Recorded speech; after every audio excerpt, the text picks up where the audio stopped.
Short course racing is the most intense motorsport that there is. No other word can describe it except for just amazing. Banging, metal to metal. It's no holds barred. Sometimes you get wild. That's what short course is all about.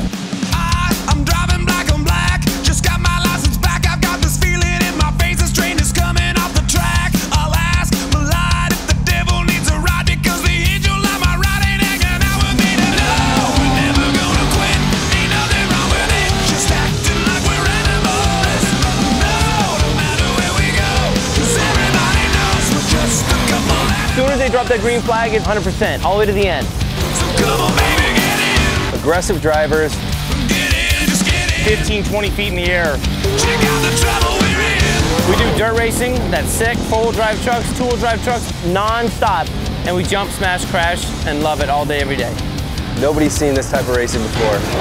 Short course off-road racing is supercross in trucks. So come on, baby, get in. We're just a couple laps. Get in, just get in. Short course racing is extreme warfare.